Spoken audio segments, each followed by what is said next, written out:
Ya, Assalamualaikum warahmatullahi taala wabarakatuh. Saya Amalina Nudin, seperti yang anda kenal lah. Sebelum ni tadi kita ada buat video petang tadi dalam pukul 3.40 sampai 4.40. Saya cover apa-apa yang kita tak cover lagi lah dalam video sebelum ni. Video knowledge dan juga video live semalam, secara live semalam. Sebenarnya sangat banyak yang perlu kita tahu sebenarnya sebelum bermula HO ship. Tapi kita cuba macam untuk menjadikan ilmu-ilmu ni tidak terasa berat sangat. Kita pecah-pecahkan dalam beberapa video supaya kita sempat absorb satu persatu lah. Dan most of the time saya juga ada cabaran masa untuk menceritakan semua serentak. Dan kadang-kadang idea tu dia datang kadang-kadang malam, pagi, petang, dia tak tentu. So minta maaf lah kalau tak dapat betul-betul menjadualkan sharing kita. Basically banyak dah sebenarnya yang saya dah cover sebagai apa nota yang ataupun ilmu-ilmu yang patut kita tahu sebelum bermula HO lah. Sekejap saya tengok. Saya tak nampak sama ada muka saya jelas ke tak. Saya kena tengok phone. Sekejap ya. Okay. Alright. Kita ada 2 orang lah setakat ni yang sedang live. Okay. Apa yang saya nak cerita adalah okay, kita imbau kembali apa yang kita dah cerita sebelum ni. Saya rasa sangat penting untuk kita tahu macam mana nak attend patient yang SOB, chest pain, abdominal pain dan fever. Sebab walaupun antara kita ada yang tak tahu lagi lah dapat posting mana, dapat posting ONG dulu ke, ortho, surgery, medical atau PITS. Overall, semua yang saya cakap tadi, yang 4 common approach tu, kita akan jumpa di mana-mana pun. Di mana-mana department pun akan jumpa je SOB, chest pain, abdominal pain dan juga fever. Dia depend lah. Nak cari underlying causes of that thing tu mungkin different sikit. Tapi boleh je dekat ortho patient SOB, mungkin sebab HAP. Lama sangat dia berada dalam ward sampai dapat HAP. Ataupun patient SOB post-op dengan chest pain sekali, tachycardic, mungkin kita boleh thinking of pulmonary embolism. Saya kalau boleh macam nak ajar secara general supaya kalau dapat je post di mana-mana dia macam nampak overview. Sebenarnya kita tak perlu knowledge tu, insya-Allah akan datang along the way. Just tahu basic sahaja, macam mana nak approach, macam mana nak attend, ia dah sangat membantu sebenarnya. Yang sebenarnya saya nampak semua benda ni setelah saya berada lama dekat ED lah. Sekarang saya floating dekat ED. Rasanya tak lama lagi saya akan diletakkan di KKM, hospital KKM yang lain sebagai MO. So saya rasa sangat sayang ilmu-ilmu yang berada, yang saya dapat dekat ED ni, walaupun tak banyak, ia sangat boleh digunakan di mana-mana. Kecemasan, sebab dia kecemasan ni dia pintu masuk kepada patient. Seterusnya akan masuk ortho ke, sekejap lagi dia akan masuk PITS, dia akan masuk surgery ataupun masuk medical ward. ED yang akan menjadi frontliner, yang awal-awal dapat pick up macam nak diagnose dia apa, nak refer medical ke, nak refer surgery ke, nak refer ortho ke. Dia yang mula-mula clerk patient, masuk SOB, dapat history. Sangat menarik sebenarnya ED ni. Dan ilmu-ilmu ni kita boleh gunakan di dalam ward sebenarnya. Okey, kita ada 5 orang lah. So kalau ada apa-apa boleh tanya, supaya saya rasa lebih interaktif lah perkongsian malam ini. Okey, kita ada Alia Azhar. Sorry, yang lain saya tak nampak lagi dekat sini. So saya rasa apa yang sangat penting adalah ECG, yang saya belum cover ya, tapi sangat penting juga. Boleh baca dulu, kalau saya tak sempat cover malam ni, boleh baca juga. Saya rasa mencabar jugalah untuk faham ECG. Sejujurnya posting pertama, posting kedua kurang pandai. Posting masuk medical baru macam rasa pandai sikit nak baca ECG. And then lepas tinggal medical, dia macam kurang pandai semula. Posting ketiga lah saya medical. Lepas tu pergi posting PICS, memang tak ada ECG sangat lah.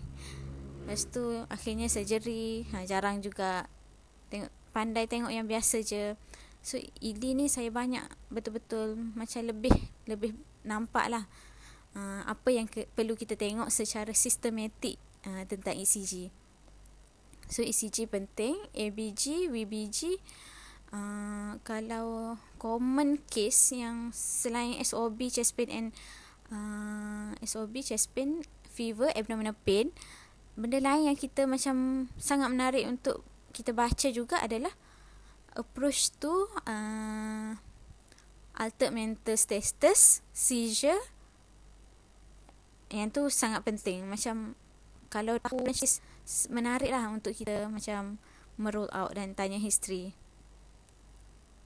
Okay, ikut sikit sebab saya tak nampak muka saya di dalam ni, sebab kita guna kamera belakang. Okay, saya cuba je. Okay, saya tengok balik list soalan. Apa lagi yang saya tak sempat cover tadi?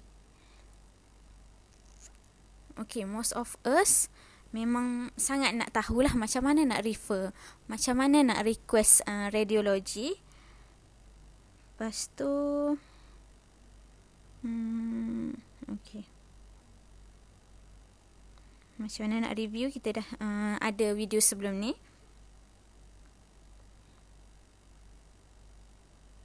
Apa yang staff nurse boleh buat dan apa yang kita buat biasanya. Tadi saya dah cover, boleh tengok kalau yang belum tengok. Significant blood investigation, ABG. Okay, tadi kita cover vital sign dengan CBS. Apa signifikan yang kita review hari-hari. Okay. Alright. Okay. Nak tulis apa dalam discharge summary? Basically, kalau kita dalam discharge summary, contohlah kalau patient tu datang lagi next time, basically tak perlu detail sangat. Saya dulu tersalah sangat lama untuk buat discharge summary. Sebenarnya kita kalau patient datang next time, kita tak tengok betul-betul detail pun apa yang patient tu pernah lalui previous admission, sebab kita kan kelak balik. Tapi apa yang penting dekat ED ni saya nampak at least nama patient underlying DM hypertension. Lepas tu dia intubate tak, masuk previous admission tu dia do ICU ke, dia intubate ke, ataupun blood CNS ada apa, cover dengan antibiotik apa, ataupun kalau datang sebab ACS, kalau boleh kita nak tahu dia punya ECG tu. Discharge summary sangat bagus kalau HO tulis contohlah ada T inversion at V1 to V6 ke masa tu, ataupun Q wave dekat V3 to V4, supaya yang ni kita boleh macam differentiate. Oh, hari tu dah ada Q wave dekat V4, so ni biasalah, tak perlu risau sangat. Kalau tak tulis, kita nak trace folder dia take time lah, sebab biasa folder duduk kat unit record. Patient datang dekat ED macam petang tu baru boleh ambil dia punya old notes. Kita panggil old notes lah. Kalau patient pernah masuk sebelum ni, dia akan compile menjadi old notes, duduk dalam di unit record. Dan di discharge summary ada certain hospital dia ada dekat sistem lah, kita boleh trace. So sangat membantu kalau ada underlying diagnosis, lepas tu bagi balik dengan ubat apa, dan antibiotik complete berapa lama, blood CNS ada apa masa admission, ECG changes ada apa. Basic lah at least. Tak perlu detail sangat yang macam tak perlu detail sangat lah. Setiap hari nak cakap patient hari ni di set tiba-tiba macam kita tengok Basically sekali kita baca tu, kita nampak apa yang berlaku sepanjang sebulan ataupun seminggu dia masuk ward. Discharge summary. Okay, itulah apa nak tulis dalam discharge summary. Yang penting sekali ECG lah tulis sikit. Okay, lepas tu stress. Okay, most of the time banyak benda yang saya dah cover lah sebenarnya. Yang kita tak cover lagi ECG, ABG, BBG dan juga blood investigation dan certain approach. Saya sebenarnya macam saya pun dah lama meninggalkan ward. Sekarang duk ED 6-7 bulan dah duk ED. Nak kena recall balik lah sebenarnya apa yang saya dah buat dekat ward dulu. Saya pun banyak dah lupa lah. Tapi alhamdulillah sebab sekarang duk ED, benda-benda yang emergency boleh macam boleh recall lah apa yang patut kita buat. Sebenarnya benda-benda yang berlaku dekat ED tu, itulah emergency yang kita takut lah. Benda yang berlaku emergency, at least patient datang SOB, memang MO, registrar semua dah ada kat. Kalau memang dia menerima je, ramai-ramai akan pergi treat patient tu. Macam seorang masuk line, seorang ambil ABG, seorang cari venti mask, high flow mask. Dia sangat menarik sebab ramai mengattend satu patient. Dekat ward kita on call. Contoh kita on call seorang-seorang, tiba-tiba misi cakap, doktor, patient SOB. Sangatlah kita agak berdebar. Nak buat apa masa tu sebab kita seorang-seorang. Dan MO kadang-kadang duduk ED, duduk dalam OT. Ia adalah sangat cabaran yang saya rasa sangat berat lah. Untuk pertama kali Tegas on call. Macam kita harap sangat kita boleh on call dengan senior. Sebab mencabar. Dia lain kita belajar, tengok video, mungkin join pre-HO course yang sangat banyak dah. Tapi kalau kita sendiri yang berada di tempat tu, mungkin kita jadi top block kalau kita tak bersedia. Kita tak macam tak berlatih dalam minda kita nak buat apa. So sebab tu lah untuk mengurangkan rasa stres dan berdebar tu, saya sukalah berkongsi sebab tak nak jadi macam saya dulu masa sangat takut untuk pertama kali on call.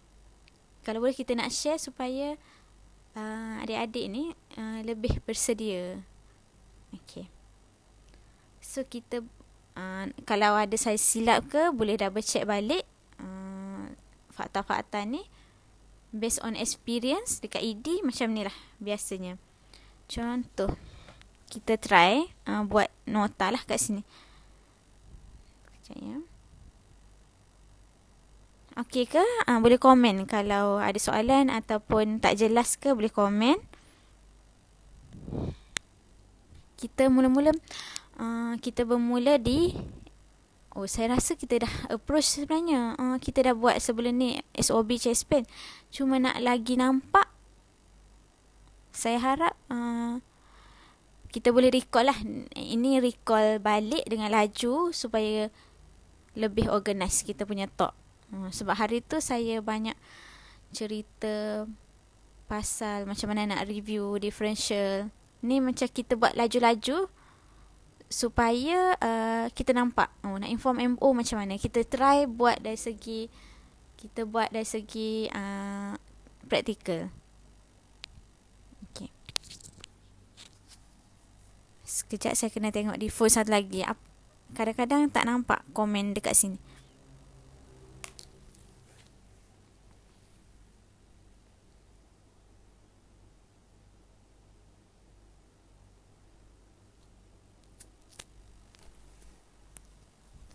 Okay, saya rasa jelas dah. Okay, kita try sekali lagi. Kita buat satu contoh.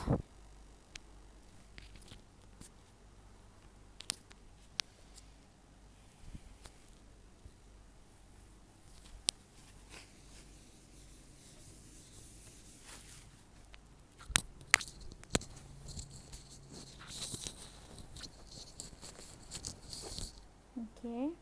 Patutlah. Saya lupa nak pakai earphone tadi. Susah sikit kalau pegang. Okay. Kita recall balik. Macam mana nak approach SOB, chest pain Biasa dua tu lah yang sangat kita takut lah. Kalau benda-benda lain contoh abdominal pain, mungkin kurang takut dengan fever. Ada certain yang kita sangat takut, contoh patient leaking liquor, tiba-tiba fever, kita takut lah sebenarnya. Cuma most of the time benda-benda SOB, chest pain lagi kita takut. Kalau ONG, chorioamnitis, patient leaking liquor, tiba-tiba demam, kita takut lah. Benda-benda lain ni SOB, chest pain boleh jadi life threatening for the patient. Yang kalau kita tak attend awal-awal, kita risau macam patient boleh jadi lagi bahaya lah kiranya. Okay. Kalau kita on call malam tu, patient tiba-tiba misi cakap, doktor, patient katil 2 tu ada SOB. So kita nak buat apa? Basically kita akan pergi dekat patient, kita ambil folder dia dan tengoklah dia masuk sebab dia sebenarnya masuk sebab dia fracture ke, ataupun dia masuk sebab benda lain.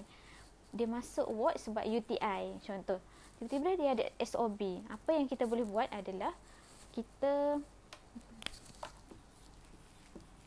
contoh SOB, kita boleh buat, kita attend patient, pergi kat katil patient, attend patient. Lepas tu kita tengok vital sign dia, tengok folder dia juga, make sure folder ada sekali, dengan kita take history. Okay. Kita kena ada differential yang kita belajar hari itulah, macam mana, apa yang kita thinking of this patient. Kalau SOB tu kita dah kena ada differential dalam minda kita lah. Take history, physical examination dengan tengok vital sign dia. Okay. Tapi biasanya patient yang duduk dalam ward lama, tiba-tiba SOB, kita biasanya kalau kita akan thinking of HAP lah sebenarnya, macam banyak organism kat dalam. Okay, tengok folder, mungkin dia masuk sebab UTI. Macam maknanya kan SOP disebabkan oleh UTI, mesti ada benda lain. History, pakcik rasa macam mana, sesak nafas ke, kita pun tengok juga dia punya teknik ke tak, semua tu. Cik sesak nafas, kita pun akan ada differential lah. Oh, pneumonia ke, ACS pun boleh jadi pulmonary embolism, boleh jadi dissecting aneurysm, tapi jarang lah tiba-tiba nak jadi macam tu kan. So thinking of that, okay, pakcik ada batuk-batuk sesema ke tak? Batuk sesema, oh ada, tiba-tiba ada 2 hari ni, sejak masuk ward ni ada batuk. Lepas tu ada kahak tak? Ada kahak warna hijau. Okay, demam, kadang-kadang rasa seram, ada sejuk-sejuk. Okay, chills and rigor, ada URTI symptom, ada cough with greenish sputum. Okay, kita nampak macam CAP. Tapi kita kena rule out juga, pakcik ada sakit dada ke tak? Rasa tak selesa. Okay, kita kena rule out juga ACS. ACS dia punya tanya angina symptom dia lah. Biasanya kita takut dia ada spesifik angina symptom untuk cakap. SOB ni kita buat dengan chest pain sikit, dia punya cara tanya soalan. Okay, so contoh for this patient, dia ada tiba-tiba URTI symptom, cough, lepas tu dia ada chills rigor. Mungkin dia tak rasa demam. Chills rigor tu macam nampak feverish lah. Okay, kita tanya dia nampak ke arah mana, dan rule out no chest pain. Nanti saya ajar apa yang kita betul-betul nak tanya, supaya patient ni, kita berharap patient ni, kita nak rule out patient ni sebenarnya ACS. Jarang lah ACS datang dengan SOB, tapi mungkin boleh jadi. To be safe, kita rule out ACS. Okay, pakcik biasa berjalan tak dalam ward, ataupun memang ada sakit kaki menyebabkan tak boleh jalan ke, prolonged immobilization. Lepas tu tengok cuff dia lah, ada tenderness atau redness, nak rule out pulmonary embolism, DVT. And then pada masa yang sama, kita minta kawan kita ataupun staff nurse call untuk tolong call orang X-ray, portable X-ray nak urgent. Pulmonary embolism, physical examination, kita rule out lah, tengok ada crabs ke tak. Okey, ada crepitation ke tak, fine ke, coarse. Lepas tu tengok pedal edema, tiba-tiba rule out failure, tiba-tiba dia ada heart failure, acute heart failure. So crabs juga, bibasal crabs kalau heart failure. Ataupun tengok dia punya ada end-stage renal failure tak, yang menyebabkan dia overload. Tengok ada IV drip yang terlalu lebih sangat ke, tiba-tiba patient SOB. So basically banyaklah differential yang kita kena rule out. CAP boleh, CCF boleh, decom CCF lah, decom CCF, pulmonary embolism, ACS, bolehlah pneumothorax ke, tapi jarang bawah-bawah dah pneumothorax, sebab kecuali lah patient ada trauma ke. Okay, biasa yang ni common-commonnya adalah yang ni lah, CAP, decom CCF. Tengok juga, and then pada masa yang sama tengok water sign. Kalau SOB tiba-tiba BP 200, mungkin patient ada APO, acute pulmonary embolism, acute pulmonary edema, secondary tu hypertensive emergency. Sebab tu penting kita tengok water sign. Water sign kalau SOB sangat penting kita tengok SpO2 dia lah. SpO2 biasa diterima kalau more than 95. Most of the time kita kena alert lah. Biasa Messi akan noted kat kita, doktor, patient SpO2 89 je, attend stat, check balik sama ada memang betul tak mesin tu functioning, ataupun cuba tukar mesin lain, vital sign punya monitoring yang lain. Kalau memang tukar yang lain pun 89, 88 je SpO2 dia, mungkin kena check, tengok lung dia sama ada crabs, boleh jadi crabs. Tengok BP dia, nak rule out APO. Lepas tu check lung, nak rule out pneumothorax.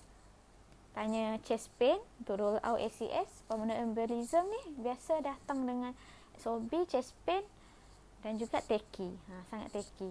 Decom CCF, tanya failure symptom. Pakcik memang biasa tidur berbantal, ataupun boleh pergi toilet ke tadi ke, memang tak boleh jalan, kalau nak pergi toilet kena berhenti beberapa kali, ataupun tengok kaki dia ada pedal edema ke tak, nak rule out heart failure lah. So penting nak tahu failure symptom juga. PND,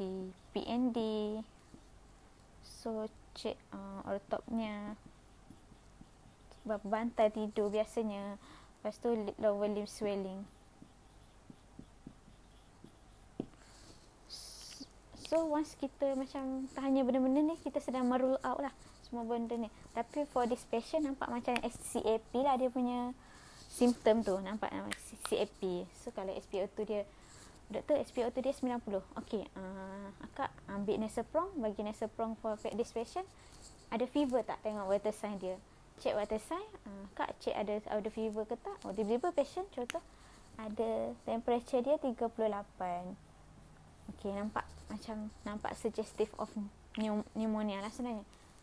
HAP kalau dia baru ada dalam ward, HAP mas. So kalau ada demam, nampak URTI, kita lega lah sikit. Macam okey, bukan benda-benda lain. Tiba-tiba mungkin teki dia tu sebab demam. So boleh bagi PCM lah 1 gram. Akak bagi PCM 1 gram this patient. Lepas tu kita repeat balik. Teki dia boleh jadi sebab demam lah, bukan, tak semestinya sebab pulmonary embolism. Kalau tak demam, teki, yang tu kita risau. So apa yang kita boleh buat, saya recall balik, kita attend stat, dia tengok sambil tengok folder patient memang datang sebab apa. Kalau dia memang datang sebab ACS, tiba-tiba dia chest pain yang SOB juga, boleh bagi sublingual GTN lah, 1 PRN bawah sublingual. Sebab tu penting, kalau dia dah ACS, so tak risau sangat lah. Maksudnya memang dia akan sentiasa ada chest pain. So ubat dia memang dah on board, dah kita treat as ACS. So untuk relief simptom bagi sublingual GTN. Dan biasanya sublingual GTN tu kena bagi, jangan make sure BP bukan borderline lah, sebab dia boleh rendahkan BP, nitrate. Dia boleh vasodilate. Tengok BP dulu. Tengok BP, make sure bukan rendah. Kalau tak dia akan lagi rendah lah. BP lowish. Kita akan induce lagi lowish. Okay. So attend, tengok folder dia datang sebab apa. Tanya pakcik sebab apa, tiba-tiba ada batuk sesemua, ada chest pain ke, ada kena tidur 3 bantal ke tiba-tiba 2-3 hari ni, ataupun hari ni nak pergi toilet kena berhenti beberapa kali ke, tiba-tiba semalam okey, hari ni kena beberapa kali, ataupun rasa nampak sembab kaki. Tengok dia underlying apa juga. And then obat-obatan terutamanya SpO2 tak bagi terprong. Jadi okey, contoh pick up 95, okey, lega lah. 95 ke atas. Yang 89 tiba-tiba jadi 90 sahaja. Akak boleh bagi Ventimas lah untuk patient ni. Ventimas. Kalau tak okey juga high flow mask. Kalau sampai high flow mask tu memang cepat-cepat jugalah kena bagi tahu MO. So kalau check lung, okey, satu lagi boleh sebenarnya patient kita tanyalah patient ada COPD ke tak. COPD, EBA. Pernah ada lelah ke sebelum ni, nak roll out EBA, COPD. Tiba-tiba patient ada rongkai. Apa yang kita boleh buat untuk relief patient punya simptom? Suruh misi buat bagi nap salbutamol. Akak 3-1. Mana masalah? Bagi sekali. Kalau nampak teruk banyak sangat rongkai dia tu, kena bagi continuous dululah. Bagi continuous. So satu nap salbutamol tu biasa take time 20 minit. 20 minit, kalau rasa banyak sangat continue je lagi. Kalau rasa sikit je bronchospasm tu, kita bagi sekali dalam 10 minit relax. Banyak lagi tak sekali. Dia jadi dia AP with bronchospasm. Yang tu sangat membantu kalau kita boleh salbutamol untuk patient pada masa itu. Sementara nak inform MO atau nak tunggu MO datang. So, patient ni kita dah bagi PCM. Okey, lupa. Selain X-ray, apa yang kita boleh buat adalah kita buat ECG. ECG kita akan nampak lah kalau ada pulmonary. Jarang lah nampak juga dekat ECG pulmonary embolism punya changes. Tapi yang pasti nak rule out ACS. Ambil sekali. Kalau kita thinking of ACS tu, ambil sekali cardiac enzyme. Okey, saya harap nampak kan. Macam mana kita nak dokumen pula? Kita ambil cardiac enzyme. Ada hospital CKMB, ada hospital guna TROP-T. Dia ada. So, nampaklah melalui ada opacity contohnya. Opacity maksudnya ada something yang menyebabkan dia tu reset tadi. So, tengok ECG okey. Lepas tu, boleh jadi kita akan repeat blood dan blood CNS lah. Bukan boleh jadi memang kena lah kalau kita thinking of CAP. After that, kita FBC, kita ambil semua blood balik. Kalau biasanya kalau ada patient ada event full macam ni, kita repeat je balik semua investigation dia. FBC, RFT, LFT, coagulation profile, cardiac enzyme. Kalau highly suspicious yang patient ni pulmonary embolism, kita ambil D-dimer, X-ray, ECG. Yang tu biasanya. Kat ED biasanya kalau kita nak nampak lagi, kita ada ultrasound lah. Boleh buat echo, boleh ulang balik tu. Hypokinesia menunjukkan patient ni infarction. Sekalian sikit kalau kat ED sebab dia nak cepat nak roll. Dokumen semua benda.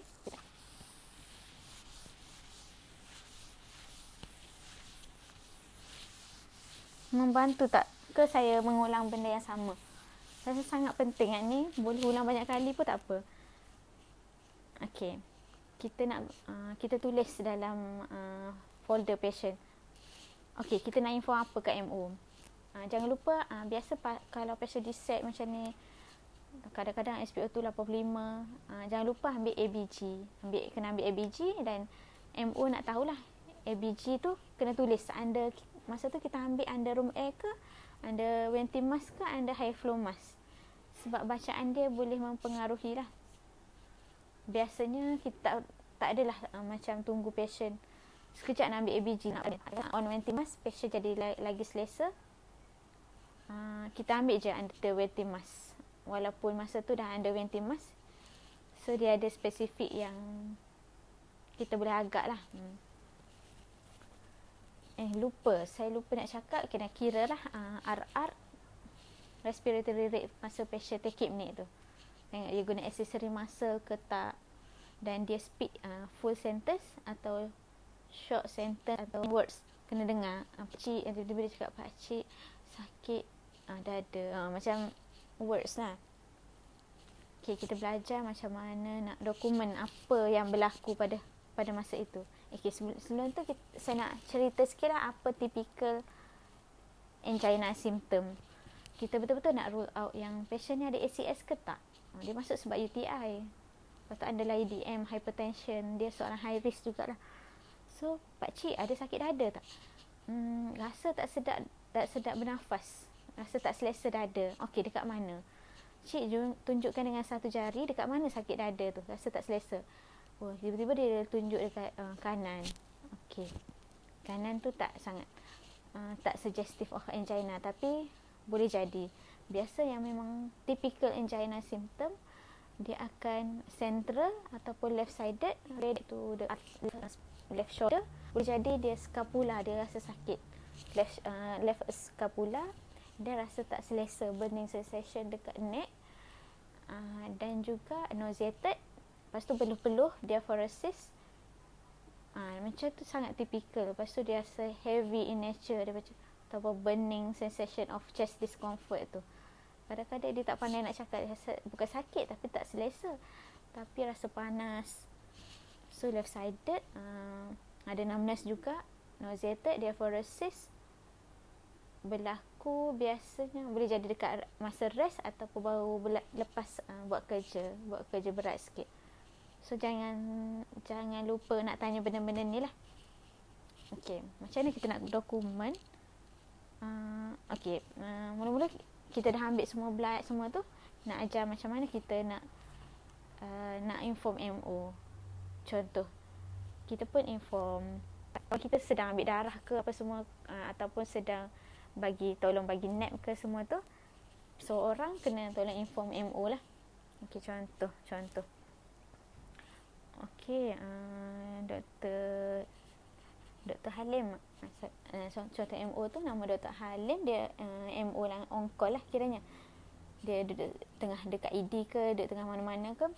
Hello Dr. Halim, saya Amalina, HO daripada Rizal. Saya boleh inform ada satu patient desaturated lah, kiranya macam SpO2 dia dalam 89 macam tu, under room air.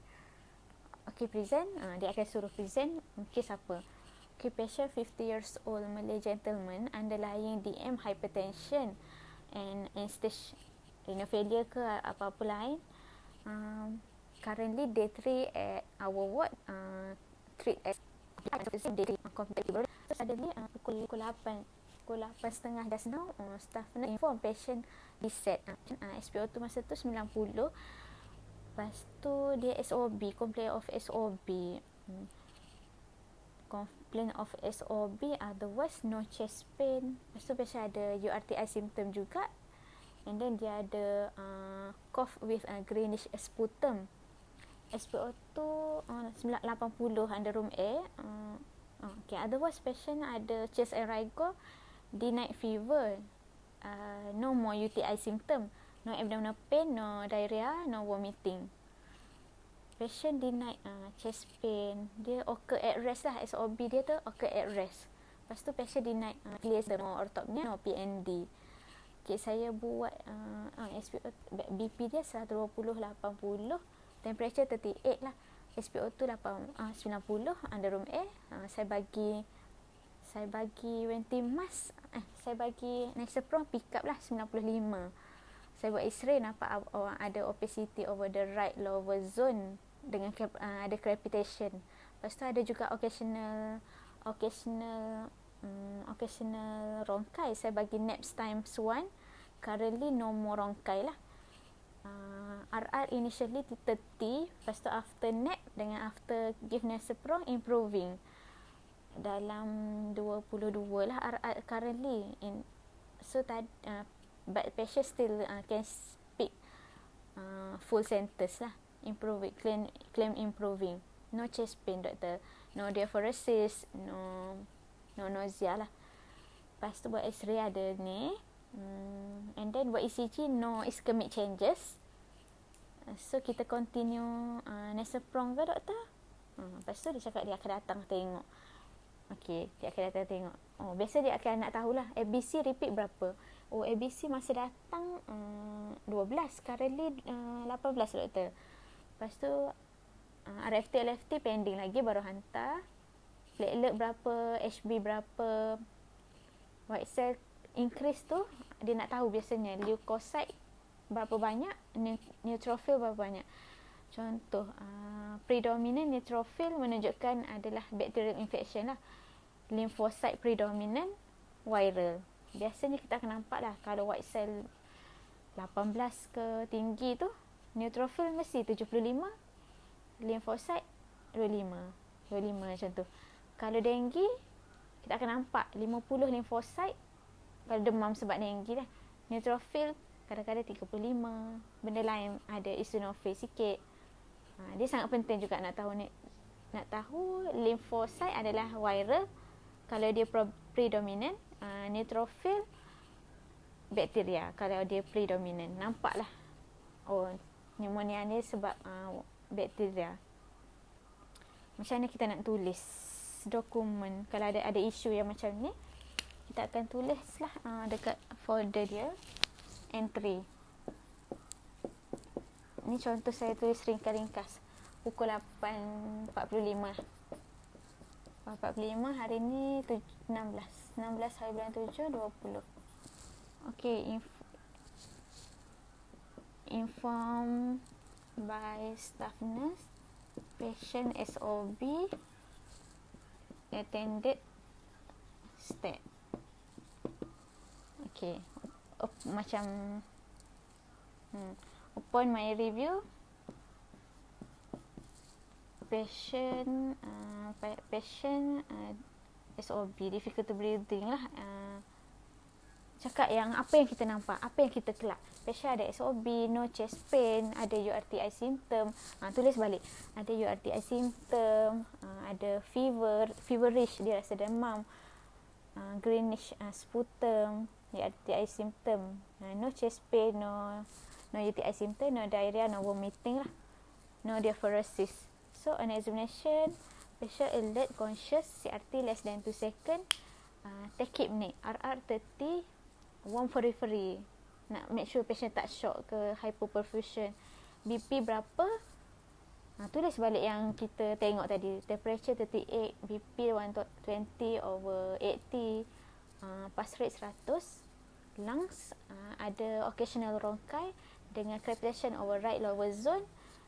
Lepas tu ECG no ischemic changes. Total white kita ambil tadi 18. Blood investigation lain pending. ABG nampak ada apa? Kalau benar-benar melibatkan oxygenation dan respiration, memang wajib ambil ABG biasanya. Tapi ada certain case yang ada yang tak perlu. Tapi most of the time yang tiba-tiba ada isu macam ni memang perlulah. Kalau seingat saya, benda-benda yang patient yang memang severe lah, macam tiba-tiba macam breathless, SOP, tiba-tiba memang perlu ABG. So ECG, and then tulis semua, macam review hari-hari lah. Tulis semua temperature semua tu. D-dimer pending kita dah ambil, cardiac enzyme pending kita dah ambil, sebab nak roll out juga. Tapi nampak kalau dah macam nampak sangat ke arah CAP, tak perlu sepatutnya ambil cardiac enzyme. Tapi kalau kita dia kata ada juga chest pain, SOB ada chest pain juga, ada nampak angina symptom tu, lebih baik ambil. Dah ambil dan mungkin kita akan kena treat juga ACS, 3S ACS.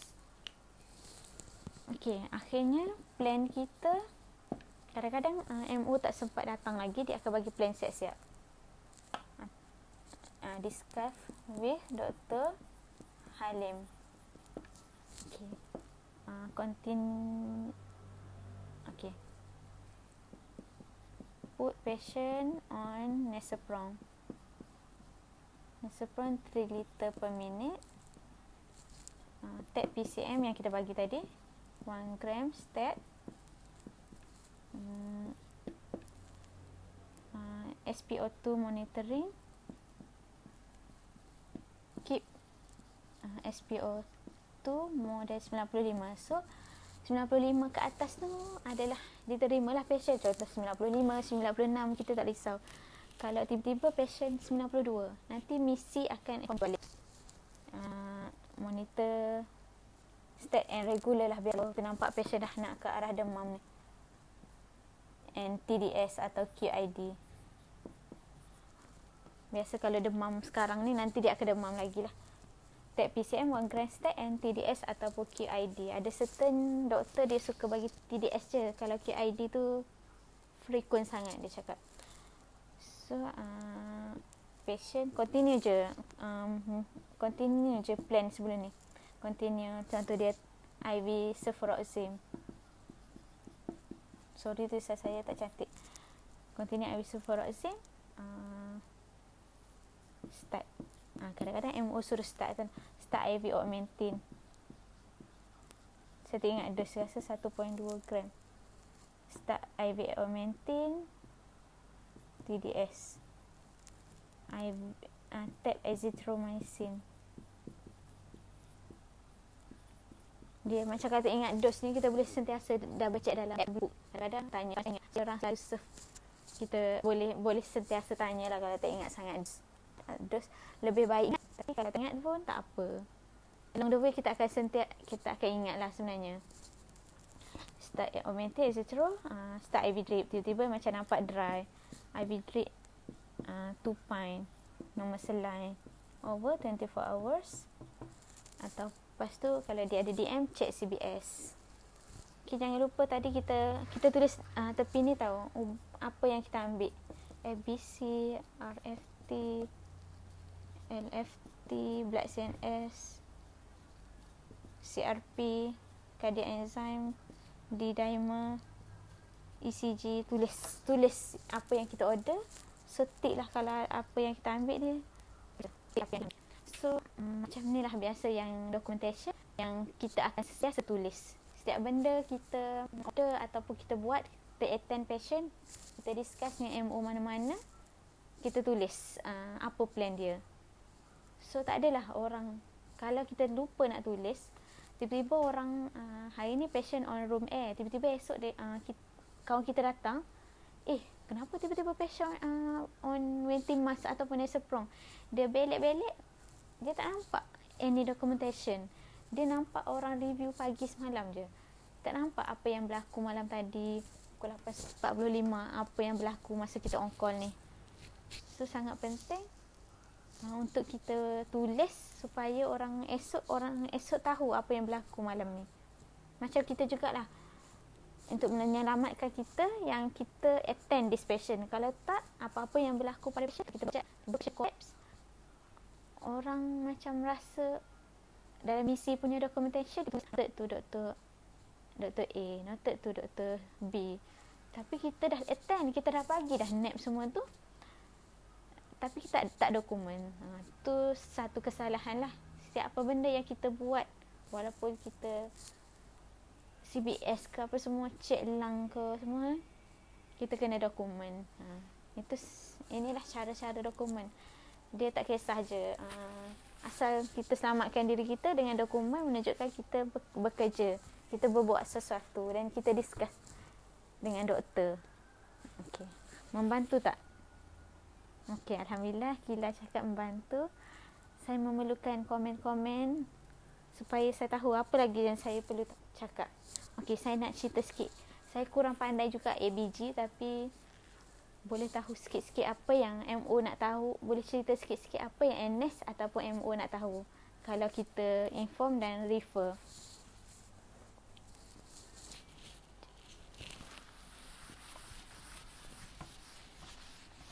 saya mencabar juga, saya nak adapt benda-benda ni. Kadang-kadang kita dalam keadaan kita stres, sini tak ada, sini ada sibuk passion lain ke, ataupun kita duduk sorang-sorang.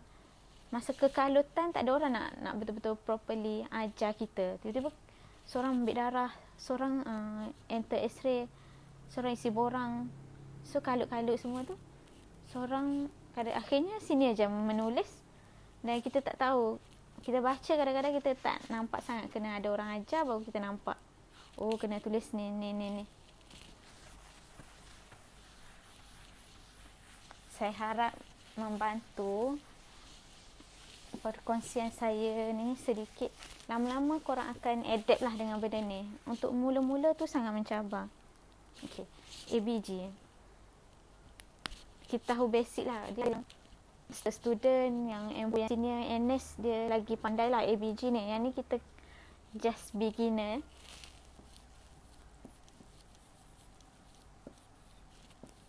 ABG biasa kita dia terdiri banyak benda dalam ABG yang kita boleh tengok tau. So, pH, PCO2, PO2. Kadang-kadang dekat VBG ni kita ABG kita boleh agak ada potasium dia berapa. Potasium. Tapi tak boleh sangat, kita anggaran je. Potasium berapa. Nak proper memang kena hantar RFT. Base access, bicarb dengan lactate. Okay. pH biasanya normalnya 75 hingga 100. Sorry. 7.35 hingga 7.45. PCO2 35 45. PO2 75 hingga 100. Itulah 35 45. Base access saya tak ingat sangat. Bicarb 22 26. Ni normal. Lactate biasa kurang pada 2 lah untuk cakap dia normal. So pH tu dia bergantung, dia sangat bergantung pada PCO2 dan juga bicarb sebenarnya. Okay, PCO2. Ingat, PCO2 adalah acidic. Bicarb adalah alkali. PCO2 kalau dia tinggi, dia akan menyebabkan pH tu rendah. PCO kalau rendah akan menyebabkan alkali. So bicarb kalau dia tinggi, dia akan menyebabkan alkalis. Bicarb kalau rendah, dia akan menyebabkan bicarb kalau rendah, dia akan menyebabkan acidic. Kalau benda-benda yang macam mana? So basically masa pressure SOB semua tu yang kita nampak respi tu, kita akan tengok PCO2 dia. PCO2 contohlah. So patient contoh 7.3. Kita pun nak tahu patient ni 7.3. Saya rasa kena bagi contoh lah. Yang ni boleh ambil gambar ke, supaya boleh jadikan guideline lah untuk ingat.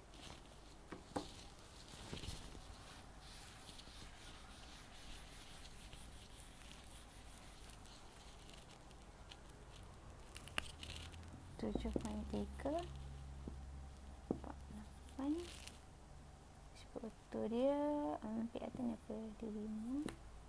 5%, 3%. Ni kalau 2 bicarb adalah 24 contoh.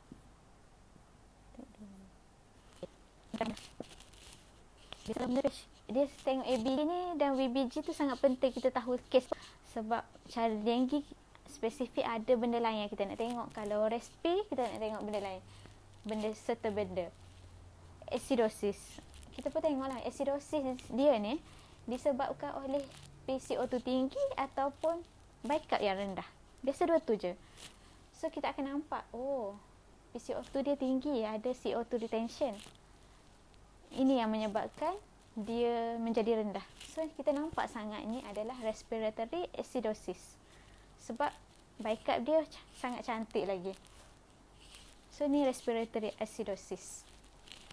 kalaulah contoh patient yang end stage renal failure, yang kita nak tengok adalah biasanya yang kita nak tengok patient ni perlu dialisis ke tak, dia akan tengok.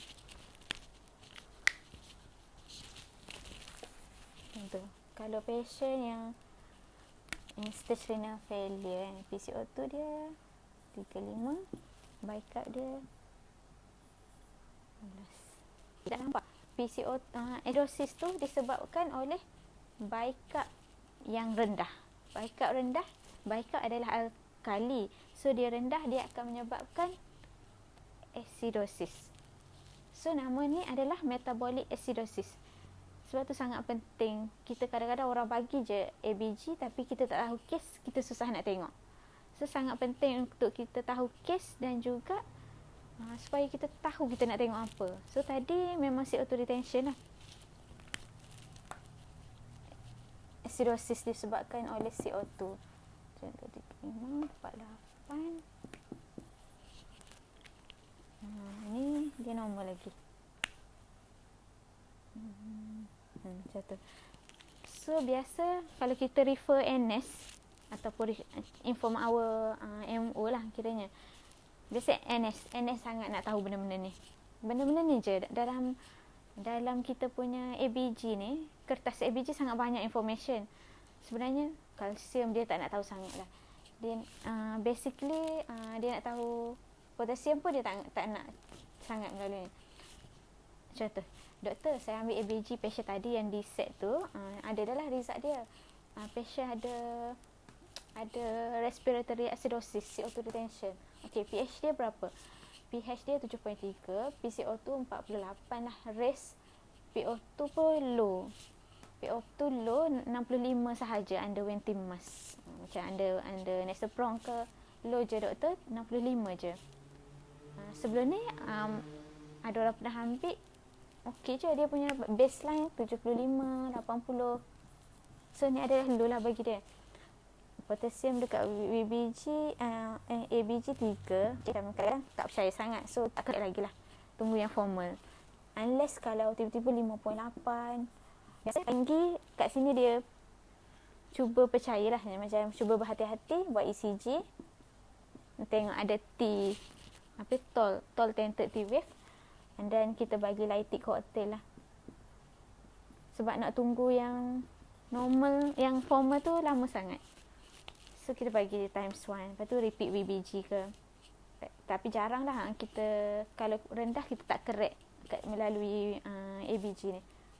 So doktor pH dia 7.3, PCO2 ada retention lah 48, PO2 dia low 65 sahaja under Nesoprom. Base excess dia 2, bicarb 24 normal, lactate 1 ke 2 je, tak risk lah, lactate normal. So ini adalah type 2 respiratory failure. Kalau type 1 respiratory failure, PO2 rendah sahaja. Kalau dah sampai PCO2 tinggi, itu adalah type 2 respiratory failure. So biasanya try Wentimas ataupun high flow mask. Kalau tak juga, biasa kita akan untuk refer NS untuk NIV. NIV itu sebabnya dekat ICU je ada bed untuk NIV, untuk oxygen machine tu. So biasa untuk NIV memang kena refer NS. So kita pun refer NS.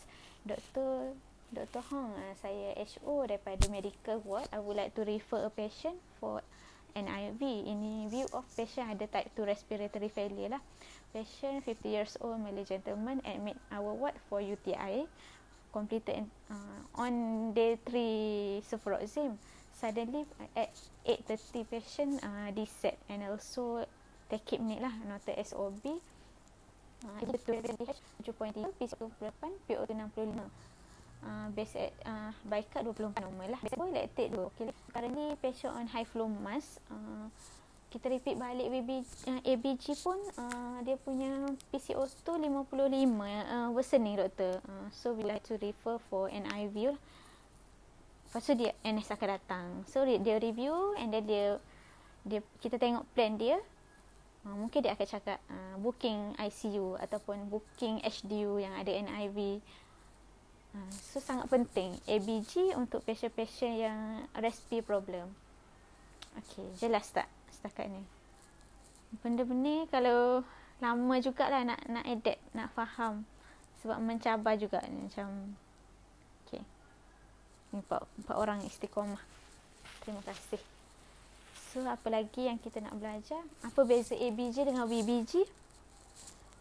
Biasa kalau VBG, kalau benda-benda yang bukan melibatkan respiratory, kita ambil VBG je. Alang-alang ambil bloodline, ambil melalui vein, sambil-sambil masuk line tu ambil VBG. Tak perlu sakit untuk poke artery. Macam mana nak poke artery, kita check pulse kat sini, and then kita, ada orang suka 45 darjah, biasa 90 degree lah untuk nampak rasa pulse, net poke sangat biasa dalam lah juga, sangat sakit.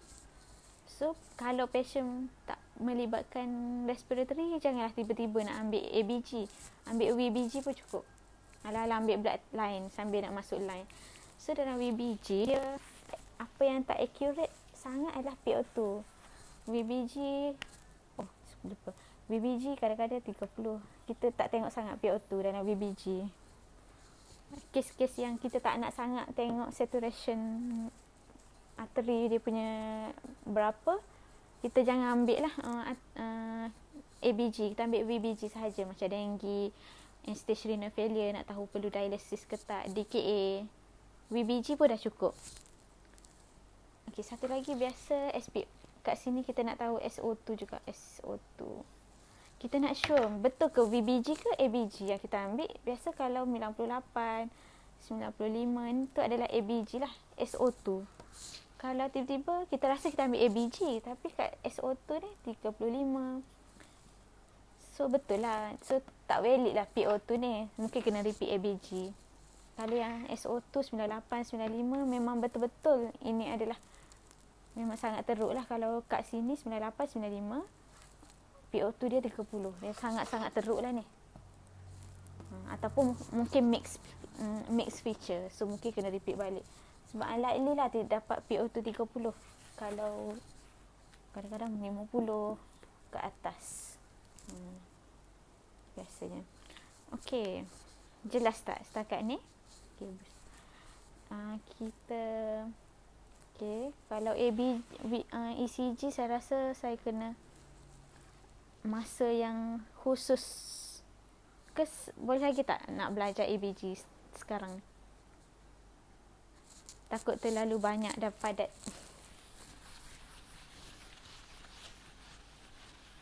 Okey, boleh balas ke kalau macam boleh lagi ke untuk belajar ECG? Rasa benda-benda ni je sangat penting untuk berada dalam ward. ECG kita lain kali saya rasa penting juga untuk tahu macam mana nak request CT scan ataupun nak request ultrasound. Biasa di surgery memang sangat banyak kena request lah. So nak request kena MBM ataupun kena cover dengan prednisolone ataupun hydrocot kalau patient tu ada allergic. Contoh yang request, patient cholelithiasis, kita nak request ultrasound hepatobiliary system Contoh saya try. Okay, patient, doctor, I'm HO from surgical ward. I would like to request ultrasound hepatobiliary system to rule out gallbladder stone. Okay, present macam tu. Okay, my patient 60 years old Malay gentleman, underlying DM, hypertension and stage renal failure, presented with obstructive jaundice punya symptom lah, with fever. Patient ada fever for the past 2 weeks, for the past 3 days, associated with yellowish discoloration of the eye and urine. And then patient came today in view of patient ada pain over the right upper quadrant. Otherwise patient denied any recent fogging or went to the jungle, ataupun water source dia dekat rumah memang nak rule out lab tu juga. Water source kat rumah memang guna wells lah, ataupun pipe, air pipe ke. Lepas tu patient denied loss of appetite, loss of weight. Basically apa yang kita kelak tu kita present, dan macam nak menjual diagnosis jugalah. Menjual maksudnya memang ada on examination, memang ada liver, memang patient on examination patient alert conscious, tachypneic lah, tachycardic, and then CRT less than 2 second, one for referee lah. Lepas tu nampak ada yellowish discoloration all over the body. BP stable, however patient tachycardic 102. So masa datang memang fever lah 38. So currently we start antibiotic apa-apa. So on examination lungs clear, CVS 2 rhythm normal, per abdomen noted ada liver palpable 2 finger breath, tender over right upper quadrant lah. Okay, lepas tu cakap dia punya blood investigation. ABC dia ada white cell raise lah 14, platelet normal 200, HB 13, hematocrit pun normal 35, RFT dia RFT. Kalau ultrasound kita tak risau sangat RFT semua tu. Kalau CT scan kita risau patient ada AKI. Bagi kontras dia boleh worsen dia punya AKI tu. Kalau ultrasound tak ada masalah, just make sure patient puasa je. Okay, patient NBM lah since last night, ataupun last meal dia pukul kalau sekarang pukul kita request 8 pagi, pukul 12 malam. Okay, kita kena puasa kalau nak buat ultrasound. So RFT dia urea 3, creatinine 100 lah, potasium 3.6. Sekarang tak nak tahu sangat lah benda-benda potasium. Urea creat biasa nak tahu. Kalau benda-benda melibatkan hepatobiliary system, dia akan nak tahu liver enzyme, LFT, liver function test. Albumin patient ni dia ada 30 je, rendah sikit, rasa rendah 30 je albumin dia. Lepas tu nampak ada obstructive feature. Total bilirubin dia 100. Tengok balik direct ke indirect, dia nak tahu jugalah. Lepas tu transaminase, ada raised transaminases. Dia punya ALT dengan AST 150, tapi ALP sangat penting untuk obstructive jaundice. ALP dia adalah 300 doktor. Memang raised lah, biasa 100 lebih dia punya normal. Okay, raised. Dia akan thinking of nak menerima lah kita punya request tu. Kalau kita nampak special 300, biasanya dia minggu lepas masa kat KK dia punya ALP 100 je doktor. Okay, dia akan cakap apa? Okay, boleh daftar dalam sistem, ataupun boleh daftar and then boleh bawa patient sekarang turun. So macam tu. Cakaplah patient on antibiotik apa. Dia sebenarnya senang je, kita baca balik je cerita patient, cuma summarize, kita tekankan apa yang dia nak tahu. Kalau hepatobiliary dia nak tahu liver enzyme. Kalau nak request CT scan, dia sangat nak tahu kenapa kena buat juga CT scan ni, kenapa kena urgent, kenapa tak boleh minggu depan, kenapa tak boleh ambil date. Kalau nak request ni dia ada banyak benda. Dia boleh jadi appointment sebagai outpatient. Contoh patient CA yang nak repeat, macam nak restaging, dia akan bagi TCA sahaja 3 bulan.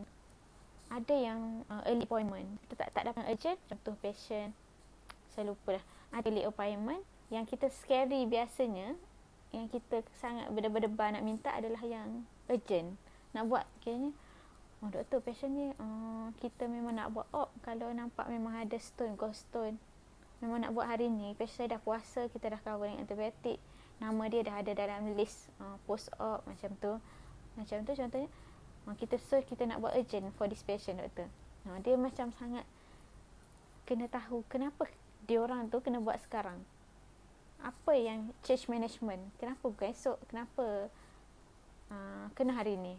So kena penegasan kepada mereka lah. Dan kalau tak tahu, doktor kita sebenarnya saya kena request CT scan ni untuk apa.